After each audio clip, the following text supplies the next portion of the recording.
Since 1873, students and alumni of color have been making history with their knowledge and expertise on the campus of Syracuse University and in the world. As undergraduates, many have been pioneers in creating student clubs, organizations, school traditions, and the development of university programs and departments. Hi, I'm Ben Green, class of 2008, advisor to the Friends of SU Alumni Group. Listen to our podcast about students and alumni making history past, present, and near. It's called FSU, Our History is Here.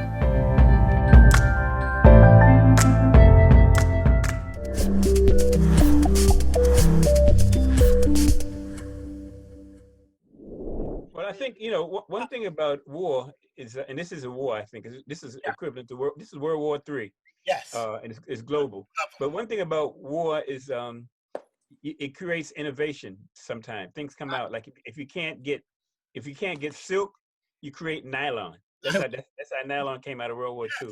So I think there's going to be a number of innovations in terms of how we communicate and how we do things. Right. And it is going to be, and like I said, we were planning a convention in Atlanta for October, and we just said we had to do it virtual, but we got to figure out how to do it virtual.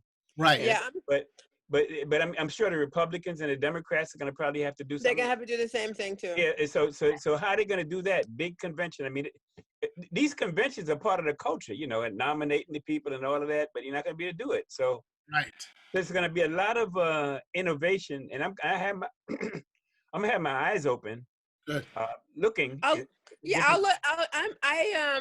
was supposed to go to a convention. Like I would have been in Chicago right now, and the group is it's a union. They're planning a convention in August. So soon I'll probably hear a little bit more about what they're doing, and I'll share it with you. Yeah, because I have to do something.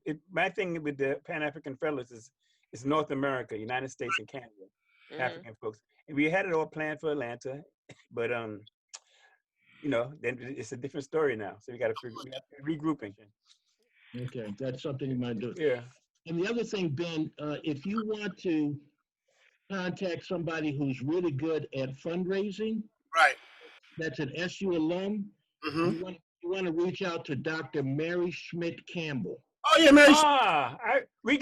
I don't know if you remember. This is before your time. It's not before man's time, but we gave one of the first awardees from Friends of Syracuse was Dr. Campbell. I have an article I'm gonna put out about her when she in New York with Studio Museum, I think it was. Yeah. That's one of the first awards that Friends of Syracuse gave. We gave it to Campbell. Oh. She is now the president of Spelman College. Oh, that. Okay. Oh, that was like, yeah. Are you friends with her, Andrew? Uh-oh. A little history there. Let me stop. Yeah. There's a story behind that. Okay. Okay, so let me ask the next question. Is this a situation where if Ben used your name, that would get her past her secretary? She may remember me from when she came to the Lubin House. But we gave her the award. It was in Rubin House, and I'm talking Friends of Syracuse. I think this. No, I understand. But we understand. Mm-hmm. Yeah. I know. Gywnne. But Gywnne is being. No. I'll address that. No, what will get Ben there is I know Gywnne Wilcox. Obama's on speed dial. No, I don't think that would get you. Her secretary would not put you through to her. I tell the secretary, look, this is Benjamin Green from the Friends of Syracuse. She goes, oh yeah, recognize. Okay, yeah, you might, and I was not trying to minimize your connection with her, Ben. I just that Andrew mentioned her, the name, so I was just questioning that context. No, Mr. Network, networking. I don't know the whole situation, but I mean, you might be able to play on the fact that we gave her. Yeah. We recognized her. We recognized her at the Lubin House. I was there. Yeah. By that time we had officers. So I was Michelle was probably the president. But we formally recognized her and gave her some sort of award. I don't know if she still has it on her award. So I mean, so she has somewhat of a history with the Friends of Syracuse. Yeah, right. We're connected. That's good. Well, Okay. go ahead. The other quick thing is, and just as a suggestion, is I feel it's very important at some point that we think about honoring the Black professors that were at Syracuse during the 60s, 70s. Oh, yes. Because, I mean, for me, people, you never heard of this guy, but he had a major impact on what I've done with my life. And that's Brother George Bunch, who was a professor. Well, I think he was an adjunct at the school. Ron Welburn, Alan Kent Smith, Professor Willie Lamose Smith, and definitely Dr. Charles V. Willie. Oh yeah, Charles Willie. And Charles Willie. There was a brother who was my mentor there. He was a campus security, Grant Williams. Wonderful guy. Yeah, his son. Yeah. You know, I mean, these are the unsung heroes that had an impact on my life, and in turn, I've paid it back over the years. Like Grant Williams and Dr. Willie, and Professor Lamose Smith. I mean, powerful guys. And also Odie Scruggs. Yeah, Scruggs. Yeah, Odie Scruggs was the first professor for the Black Studies program. I didn't know how powerful of a professor and historian he was until on my birthday. One of my alums who graduated same year I did, he gave me the Black Literature book. I look and see Odie Scruggs and going, "Get out of here!" I had all that power at that time. I didn't know it. Yeah. He came after my time, but he was the first professor. See, when I go, I see an actual Black Studies program. I see somebody who actually became the first graduate. Yeah. Like these things were ideas in our head. Sure. The Martin Luther King Library, I remember physically putting the first books in here and declaring that it exists at the end of my senior year. And now I go there, I see a librarian and I see books and I see, it's like, whoa, so like Friends of Syracuse, we all did. We see Ben and we see an organization. I don't know. Yeah, hey, your last thoughts. What do you want to leave out there and folks can get a piece of? What are your last thoughts? Well, I have one. And this one involves my dear friend Gary Brown. Yes. Okay. Because he's definitely a historian, learned a lot from him. But he and I went to I think it was an FSU function, and Gary and I went into another room, and there was this elderly Black gentleman sitting there, and we started talking to him. He says, "Yeah, I went to Syracuse," and he graduated from the law school. And we began to talk, and his talking, it was like listening to history. Because he lived it. You know who it was? Conrad Lynn. Oh! Yeah, Conrad Lynn, yes. Yes! Gary and I met him. Very smart. We shut our mouth and we let him talk. We ask questions, which is what a good historian does. Right. But that information and that experience I will never forget. Okay.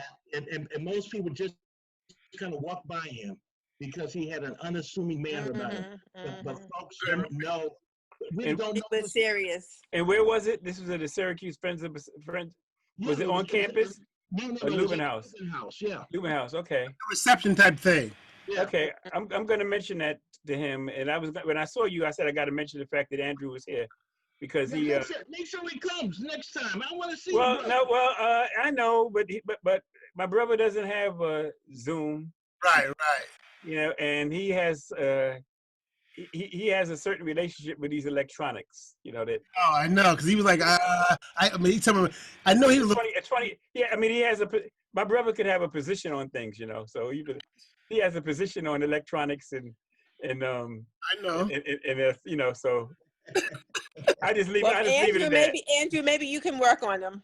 Well, good luck. Good luck with that. I can't do it. You're out of it. Okay. Yeah, good luck. I'm trying to get him just on the phone. You can get him on the phone. Right. That's what I told him. I said, I'm going to do an audio because I told him I still need to speak with you. I'm not letting him go. He think, no, I'm not letting him go. He should know better than that. He should know me better than that. I remember when his son came to one of our send-offs and he was helping out. Now he's a grown man. Son is 40 years old. Wow. He just had his 40th birthday. Great. Wow. Great. And remember I told you where Gary was when he was born. So Yeah. I mean that was Yes, 40 years Syracuse, ago. right. Right. Wow. Boy, That's you know. great.